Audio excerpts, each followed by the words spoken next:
जय हिंद दोस्तों, स्वागत है आपके अपने YouTube channel Ravi sir official पर।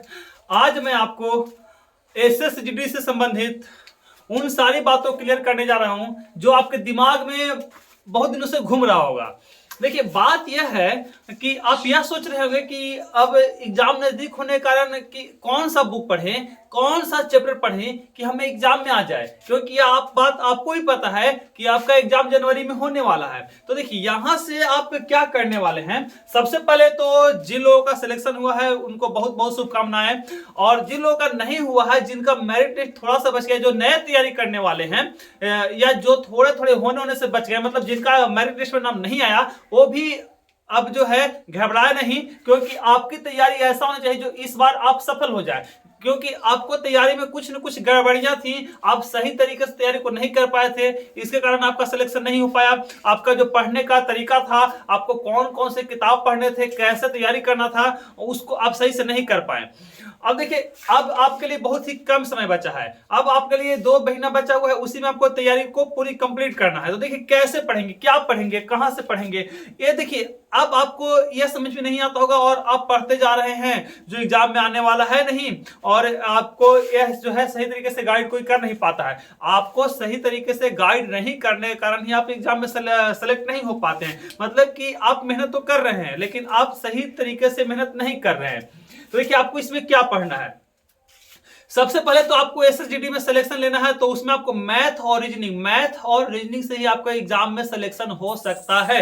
अब बताइए कैसे कैसे। देखिए, उसमें जो जीके और जीएस है, जीके जीएस इतना हार्ड पूछ देगा कि आपको जो पढ़ा हुआ है और नहीं पढ़ा हुआ है, दोनों का मार्किंग लगभग बराबर होता है। क्योंकि आप 20 में से जो पहले 25 नंबर का पूछता था, तो उसमें से जो कितना भी पढ़ा हुआ था ना, वो 15 बनाते बनाते मतलब रुक जाता था। मतलब कि 15 तक उसका सही मैक्सिमम हो पाता था, मतलब कि 10 क्वेश्चन उससे छूट जाते थे। अब तुक्का मार के जितना भी सही, लेकिन जो है उसको कॉन्फिडेंस के साथ जिसको जीके जिस पूरा कंप्लीट है, वह 15 में जाकर रुक जाता था। और अब 20 है तो 20 में आपको मतलब 10 सही हो जाए, जीके जीएस उतना ही काफी है। मतलब उतना ही पढ़िए, मतलब आप ज्यादा डीपली नहीं पढ़िए। आपका जो नॉर्मल क्वेश्चन है, आप करंट अफेयर पढ़ लीजिए, और जीके जीएस का जो नॉर्मल क्वेश्चन है उसको आपको पढ़ना है। आपको जीके जीएस पे ज्यादा ध्यान नहीं देना है। अब बात रह गया हिंदी का, तो हिंदी में आपको संज्ञा सर्वनाम और शुद्ध वर्तनी ये सब पूछता है। तो इसमें भी आपको हिंदी में, तो देखिए हिंदी में क्या है,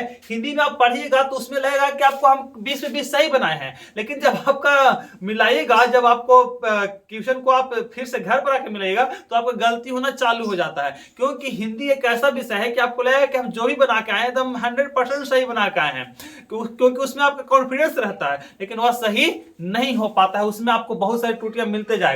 और यह बात उन लोगों को पता होगा जो लोग एग्जाम देकर आए हैं। जो लोग नए हैं उनको इस बात का विश्वास नहीं हो रहा होगा, तो पुराने लोगों से पूछ लीजिएगा, वो बोलेंगे कि हिंदी हमारा एकदम सही है, उसमें तो कोई रोक ही नहीं सकता है, लेकिन उनका वही हिंदी ही मार्क कर जाता है। तो हिंदी ऐसा विषय है, उसमें भी आपको घबराने का जरूरत नहीं है। उसमें भी जो बनेगा उसी को बनाना है। मतलब हिंदी भी आपको नॉर्मल चीज ही पढ़ना है। अब बात रह गया मैथ और रीजनिंग का, तो मैथ और रीजनिंग आपको प्लस पॉइंट है, और मैथ और रीजनिंग यदि आप बना लिए सही तरीके से, तो एग्जाम में आप सफल हो जाएंगे। आपका इतना नंबर आ जाएगा कि कटअप कितना भी जाए, आपका सिलेक्शन होना पक्का है। तो उसमें करना क्या है, पढ़ना क्या है। तो सबसे पहले तो हम बात करते हैं रीजनिंग का। तो रीजनिंग देखिए, रीजनिंग कोई ज्यादा उसमें हार्ड नहीं आता है। उसमें आप बैंक की तरह नहीं कर रहे हैं, सीजीएल की तरह नहीं कर रहे हैं कि आपको उसमें बहुत सारा ज्यादा हार्ड से हार्ड मैथ पूछेगा और रीजनिंग पूछेगा। तो उसमें ना तो मैथ हार्ड पूछती है, ना तो रीजनिंग हार्ड पूछती है। मतलब नॉर्मल सिटिंग अरेंजमेंट और जो क्या बोलते हैं बैठाने वाला जो रीजनिंग होता है, इस टाइप से जो मतलब नॉर्मल रीजनिंग है, नॉर्मल रीजनिंग आप जो है वह जल्द से जल्द पूरा कर लीजिए। मतलब कि आप ज्यादा डीपली जाने की उसमें कोशिश मत कीजिए। मतलब कि एकदम नॉर्मल वाला रीजनिंग आप उसको बस खाली सिलेबस को पूरा कर लीजिए। और बाकी बच गया मैथ, तो मैथ भी उसमें ज्यादा एडवांस नहीं पूछता है। मैथ में सबसे पहले तो आपका बोर्ड मास कंप्लीट होना चाहिए, क्योंकि उसमें तो 9-10 बोर्ड मास ही रहता है ना। 25 में से 9-10 तो बोर्ड मास ही रहता था। तो आपको कहने का मेरा मतलब है कि 20 में से कम 6-7 तो बोर्ड मास ही रहेगा। तो बोर्ड मास वाला जितना मैथ है वो आपको एकदम कंप्लीट होना चाहिए। और रह गया बात बाकी मैथ का, तो बाकी मैथ भी चैप्टर से उतना हार्ड नहीं आता है जितना आप नहीं बना सकते, बस नॉर्मल मैथ आता है। मेरा कहने का मतलब यही है कि आप किसी भी मैथ के चैप्टर को कंप्लीट करिए तो नॉर्मल पढ़िए, उसका ज्यादा डीपली पढ़ने का जरूरत नहीं है। अगर एसएससी की तैयारी कर रहे हैं तो बाकी और चीजों का हम बात नहीं कर रहे हैं, हम सिर्फ एसएससी का बात कर रहे हैं। यदि आप एसएससी का तैयारी कर रहे हैं तो उसमें नॉर्मल जो मैथ होता है सारे चैप्टर का, उसको पढ़िए फिलहाल, क्योंकि आपके पास उतना टाइम नहीं है कि आप उसको डीपली जाकर तैयारी कर सकते हैं।